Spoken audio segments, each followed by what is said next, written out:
qui se dit sur internet, les conseils, etc. qu'on peut trouver de la part de coach business, etc. Ce n'est pas du tout en fait adapté à notre activité, à notre secteur d'activité. Ce qu'on doit aussi accepter, c'est toute la responsabilité qui vient avec. Le principal levier que vous pouvez actionner au début, c'est vraiment...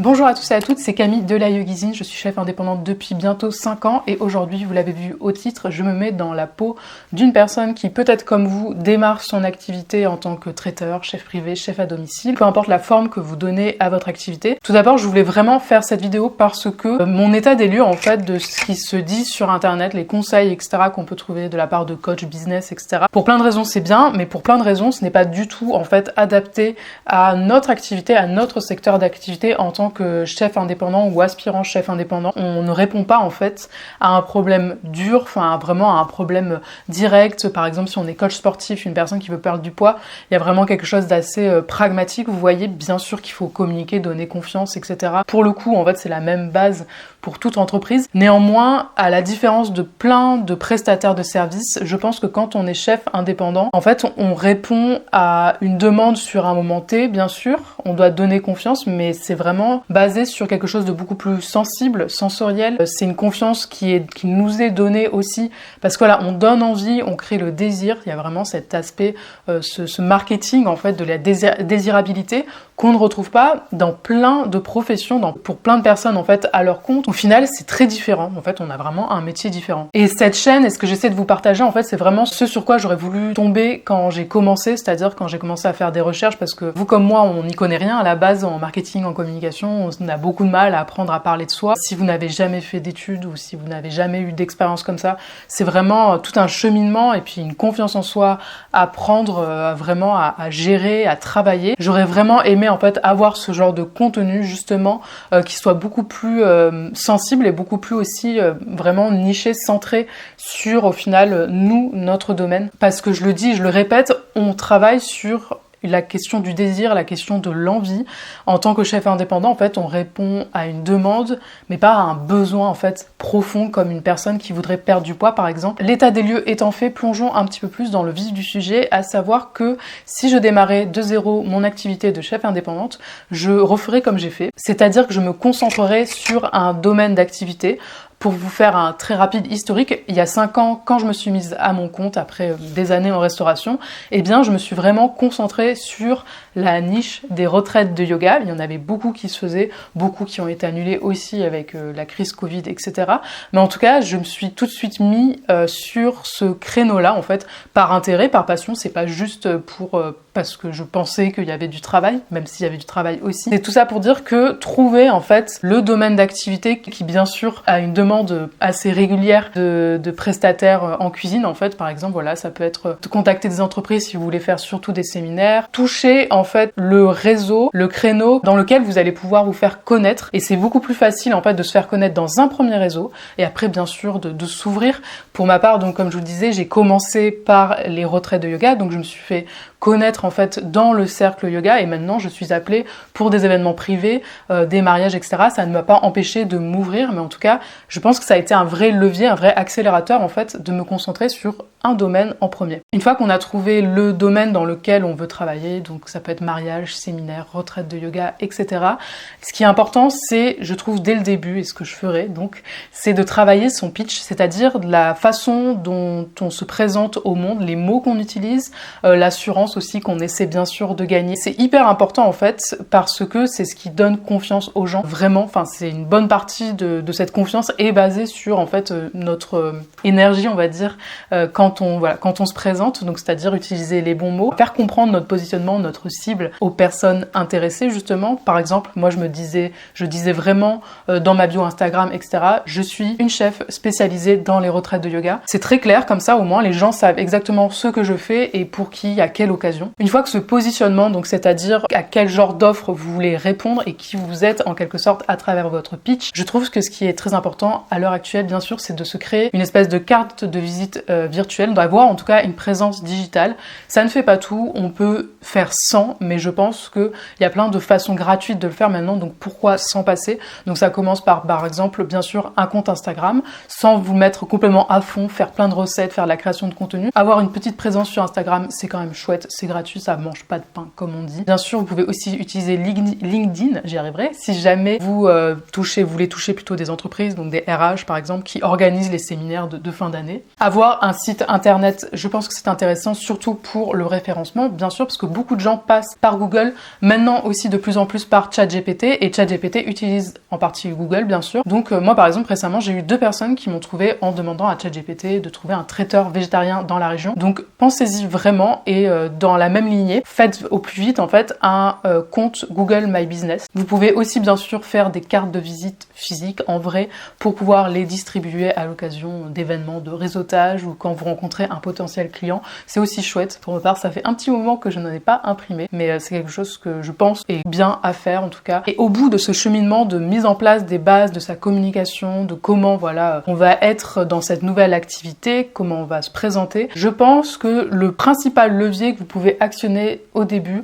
c'est vraiment la prospection directe. Je l'ai déjà dit sur cette chaîne, mais je le répète. Pour moi, ça a été le Graal. Enfin, j'ai trouvé mes premiers contacts comme ça, c'est-à-dire vraiment aller contacter des personnes qui sont dans le domaine qui vous intéresse, essayez de vous positionner, essayez de vous nicher et contacter donc des personnes, par exemple voilà, des lieux de stage, contacter des RH dans certaines boîtes, si vous voulez, vous pouvez même être traiteur pour, enfin en tout cas chef privé, chef à domicile, etc.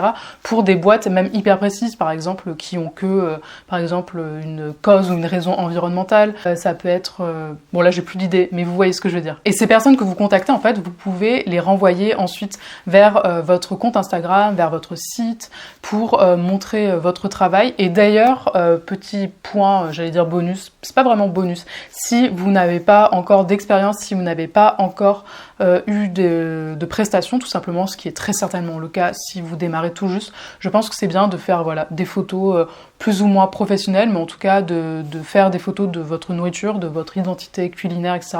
Des photos de vous aussi, pour pouvoir avoir un portfolio, tout simplement, comme une personne, un graphiste ferait en fait, même si vous n'avez pas encore de clients, vous pouvez faire ce qu'on appelle des faux projets, tout simplement pour montrer et faire plonger les autres, vos potentiels clients, dans votre univers. Il y a quand même une chose sur laquelle je voulais revenir, c'est plus sur le côté état d'esprit, mais quand on commence à être à son compte, quand on devient freelance, je pense que c'est très important de rapidement se mettre dans les baskets en fait d'un entrepreneur, d'assumer le plus rapidement possible cette casquette, même si on vient au début pour exercer son activité, exercer sa passion, monétiser ses illustrations par exemple. Ce qu'on doit aussi accepter, c'est toute la responsabilité qui vient avec, à savoir voilà, déclarer ses revenus à l'URSSAF, mais aussi tout simplement se présenter comme tel, assumer en fait son positionnement aussi d'entrepreneur. Vous pouvez commencer par exemple par rejoindre un réseau, c'est quelque chose que je n'ai pas fait et que je ferai maintenant je pense. Donc rejoindre un réseau, une communauté dans votre ville ou en ligne en fait, pour pouvoir partager vos défis, vos problématiques, recevoir du soutien et puis soutenir aussi les autres. Je pense que c'est un échange qui est extrêmement vertueux parce que face aux problématiques d'autres personnes, peut-être que vous vous reconnaîtrez, peut-être que vous vous rendrez compte de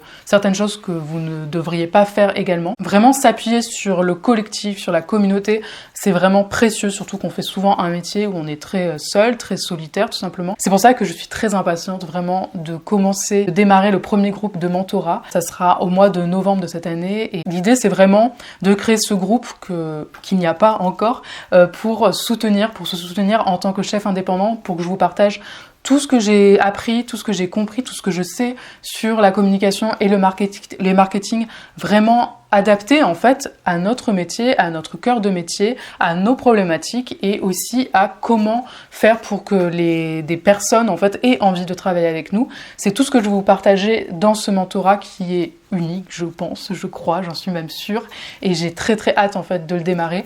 Il y a une liste d'attente que vous pouvez rejoindre dès maintenant si vous voulez être tenu au courant de l'ouverture des portes du mentorat. Ça sera avec un petit groupe de 10-15 personnes, je pense, maximum.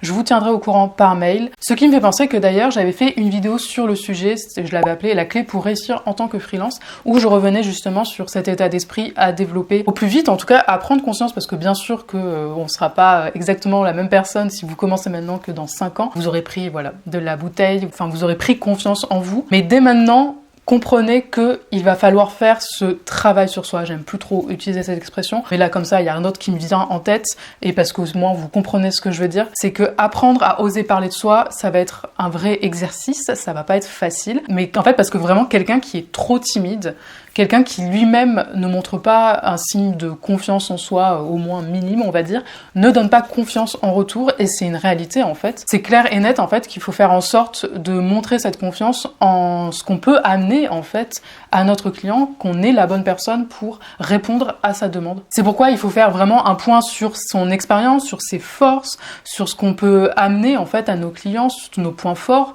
développer une identité culinaire aussi assez marquée, je pense que c'est utile, pour vraiment déterminer en fait qu'est-ce que je mets en avant de moi, parce que pour le coup, on est vraiment sur ce qu'on appelle une marque personnelle, c'est-à-dire que si vous êtes chef privé, etc., c'est vous que vous vendez, donc vous devez avoir l'air à peu près propre sur vous, bien parler, donner confiance, montrer que vous savez organiser, que vous savez en tout cas gérer une prestation, et si c'est pas le cas, on verra ça de toute façon à l'occasion du mentorat de groupe de novembre. Et j'insiste vraiment là-dessus, en fait, cette voie de l'entrepreneuriat, cette voie du freelancing, peu importe comment on appelle ça, elle n'est pas du tout évidente, c'est-à-dire que je pense qu'elle n'est pas faite pour tout le monde, donc il faut aussi se poser rapidement les bonnes questions de est-ce que on est fait pour ça, est-ce que vraiment entre ce qu'on imaginait et ce qui est vraiment la réalité, est-ce que vraiment ça va avec votre personnalité tout simplement. Il faut être en fait à l'aise avec la prise de risque, il faut être à l'aise aussi avec faire avec la peur qui est en tâche de fond tout le temps, même avec de l'expérience vraiment. On ne sait jamais en fait de quoi demain est fait, en tout cas on ne sait jamais comment va se passer vraiment notre saison suivante, et tout ça c'est très stressant, donc il faut faire avec ce stress, et c'est pour ça que je pense vraiment que c'est pas fait pour tout le monde. Mais si c'est fait pour vous, je vous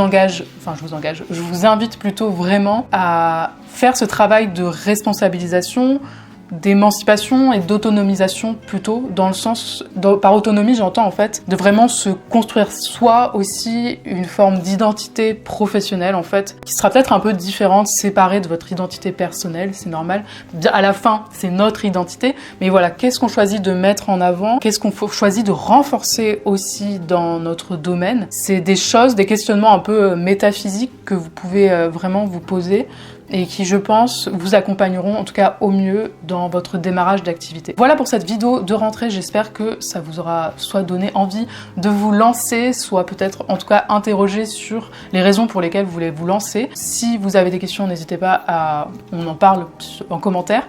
Rejoignez aussi la liste d'attente pour le mentorat si vous êtes intéressé à rejoindre une communauté, et puis aussi à développer votre activité tout simplement pour en vivre, et c'est pour ça que ce mentorat est là, pour que je vous partage toute mon expérience de 5 ans à mon compte, plus toutes les années en restauration, donc en termes d'organisation, en termes de communication, de marketing, et puis de soutien collectif. Trop important, comme je vous disais. Merci d'avoir regardé cette vidéo jusqu'au bout, merci pour votre temps et votre confiance, c'est vraiment précieux. N'oubliez pas que l'espace commentaire est aussi là pour se soutenir et trouver sa première communauté. Je vous dis à très vite dans une prochaine vidéo qui sera certainement un vlog. Bye!